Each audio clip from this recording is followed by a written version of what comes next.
Hello. It's been a minute, hasn't it? I think I must have the most consistently inconsistent social media presence on all of the internet. I'm not even apologizing for it anymore, to be honest. It is what it is. I'm here now. Where to begin?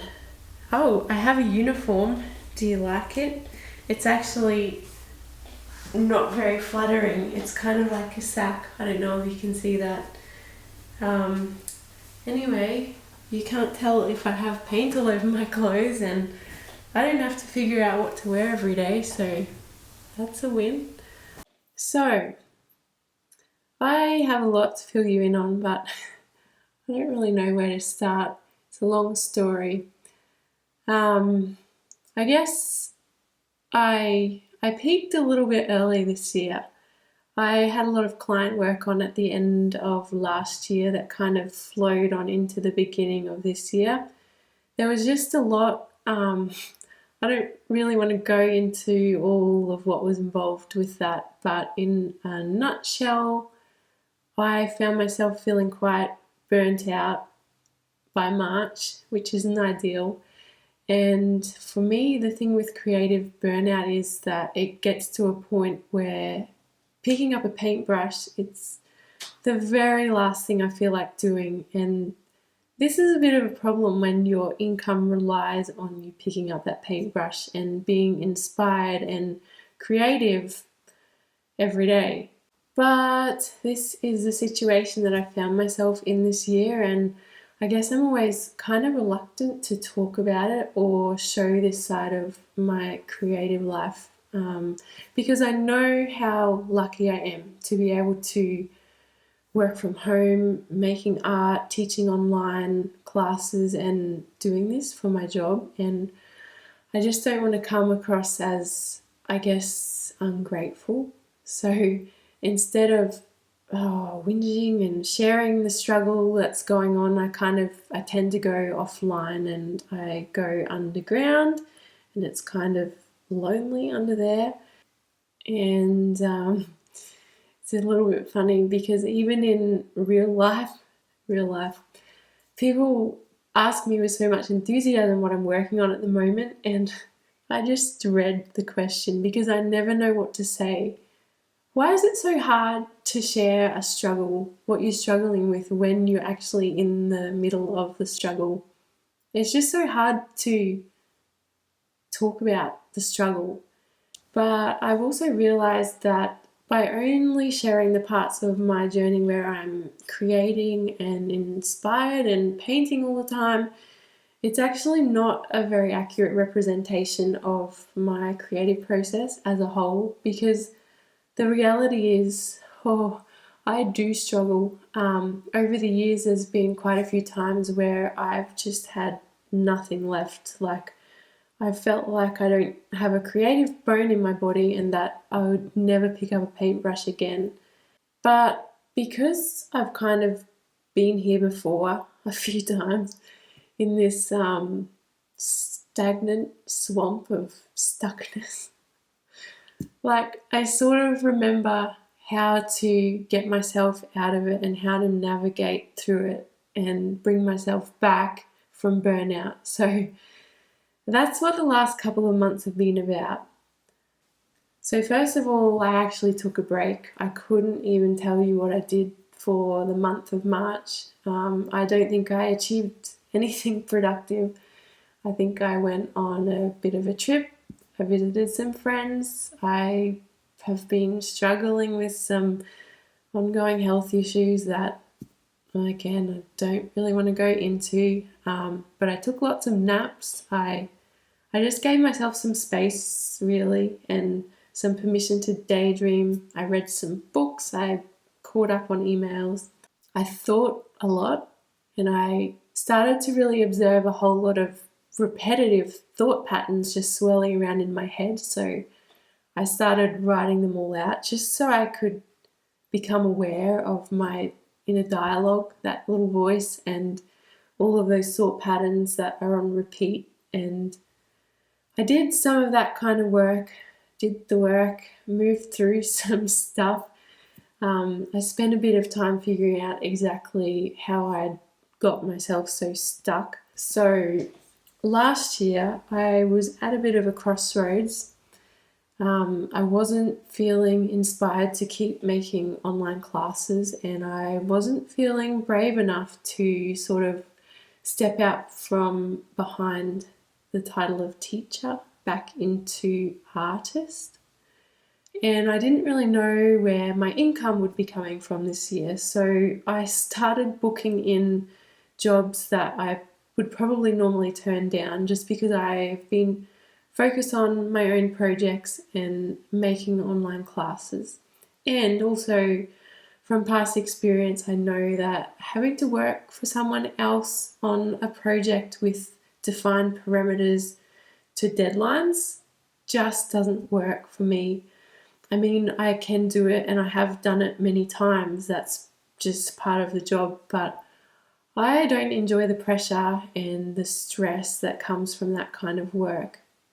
I actually did already know that. I've learnt that lesson over and over, but yeah, I guess I made a decision to do the work that I knew would pay the bills rather than taking a chance on starting over as an artist.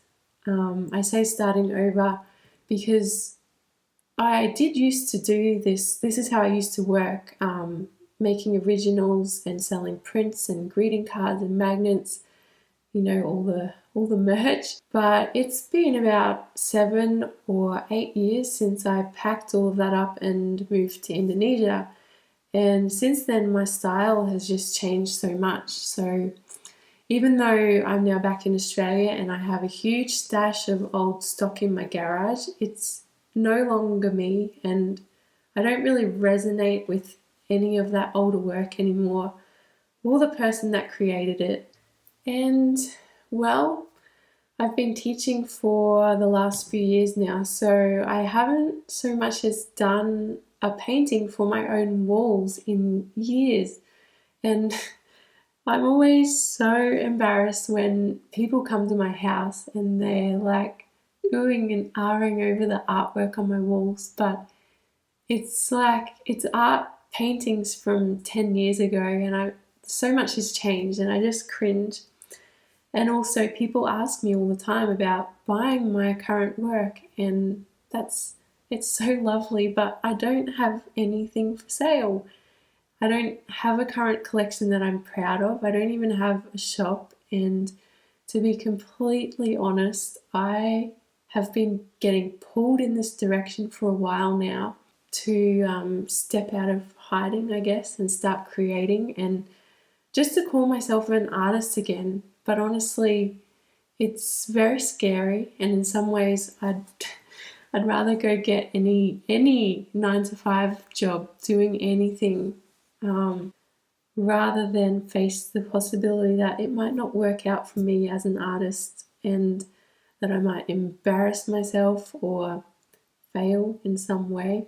The fear of failure, it's like a huge wall of resistance, and I know if I let it, it keeps me from even trying in order to keep me safe or comfortable, I guess. And so I've been working through some pretty big blocks that I obviously have surrounding this. And well, I have decided just to feel that fear and do it anyway, as they say. I'm thinking of spending the next few months creating a collection that I'm proud of, with the view to set up a little print shop and actually have some products to share. And I've been thinking that the key to the success of this is just going to be to approach the idea with curiosity. So every step of the way, just to stay curious and to give this project enough of my time and energy and resources so that it has every chance of being successful. Like, just give it a really good shot, and then if it isn't working for me and I'm still not feeling it, then I am giving myself permission to put down my paintbrush and walk away from the art life. And I'm under no illusion. I know that there's a lot involved because I've done this before about 10 years ago. Besides the actual painting part, which is really time consuming, there's also the scanning and the digitizing, the editing, the printing of reproductions. I'm probably going to need to figure out what to outsource, and maybe even need to invest in a new fine art printer. I'll need to make space in my house for printing, and I'll need to figure out packaging, and I'll need to sort out some sort of web shop. Like, I have to decide between using a platform like Etsy, which I did last time, or adding a shop to my existing website, my current website, or starting a new website and brand kind of thing. There's a lot of things to work through, but I'm just going to take it step by step. And I also know if I'm going to have any success at all with this, the first thing that I need to do, because of where I'm at the moment, is just to get back to that whole doing it because I love it part, because I haven't been loving it. I kind of lose my love for all things art related when I'm under intense pressure. So part of navigating my way back from burnout has been to get myself back into a routine so that I'm not just wasting the days away. So I created myself some flexible framework. I'm not very good with structure or to-do lists, but I think I've figured out a way to keep myself moving forward with my projects and making progress, even if it's just a little bit each day. I know I just need to keep a little momentum happening. And I also want to find a better balance. The nature of my work seems to be so all or nothing. When I'm inspired, it can be consuming, and I just get into that wired mode all the time. I don't sleep well, the house turns into a mess, the garden gets neglected, I don't eat very well, then eventually and inevitably I kind of crash and burn. So finding balance is key.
Something else I've done is scheduled in time for personal creative projects, the things that spark joy and feed that curiosity. So that's what this painting is. It's been sitting here on the easel for over a year now, and it's time to get it done and get it up onto my own wall. And that's also what this video is. I keep telling myself that filming and editing these videos is such a waste of time and that I have nothing to add to YouTube that hasn't already been said or shared, that I don't have the right personality for making videos, that nobody will watch it anyway, all of these reasons not to. But you know what? I like making these videos. I love picking up my camera and pressing record. It makes me slow down to notice the little things, and it just makes me pause and appreciate things that would otherwise go unnoticed. I don't want to be a YouTuber as such. I don't really care about algorithms or ads. I just like making videos and telling stories and capturing my creative journey this way. And so that's what I'm going to do, as inconsistently as I feel moved to do it. So this month I started working out what kind of a collection I wanted to create. I want to keep it smallish because I'm just dipping my big toe back into this world, so I don't want to set the bar too high or I know I'll become overwhelmed and then I'll lose momentum. I just want to work on this collection for maybe 3 or 4 months and have enough paintings to maybe produce a calendar for next year. So I've been using my iPad to sketch things out actually, and this iPad has pretty much completely replaced the old pencil and paper sketching method for me. It's game changing actually. It's just so easy to get ideas out of my head and I can play around with layout and scale, and it's so good just for selecting color palettes because I can easily try different colors and see what works best before committing with paint. I decided that I wanted to work on wood. I've always loved painting on wood. And so I'm going to be doing a collection of Australian birds on wood. I've got just arrived. So this rather heavy box contains all of my cradle timber boards, so I can't wait to open it.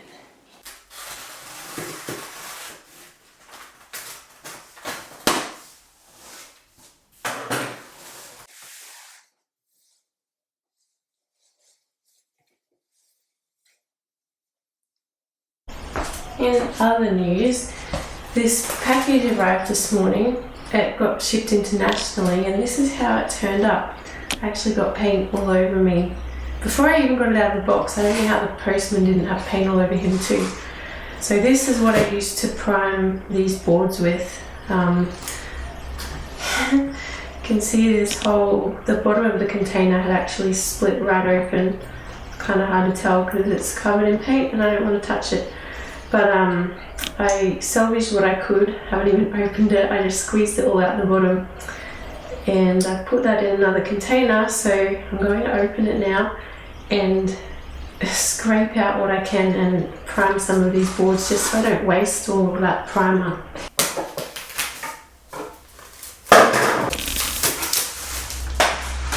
Oh, it smells so good. What? You don't do that?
If you made it this far, thank you. Thank you for listening to my life story, my TED Talk.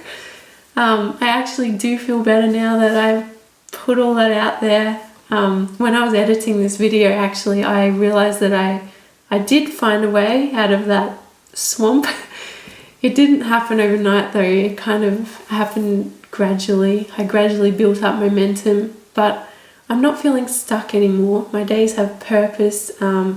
There's a little bit of productivity happening and I'm working towards something, so I'm enjoying the process again, which is good so far. And because I've given myself permission to walk away from it all and go work on a boat or a farm, there's a kind of lightness about it. It's not so make or break anymore, so that's good. Anyway, thanks for watching, and I will see you back here next time, should there be a next time. Take care, you guys.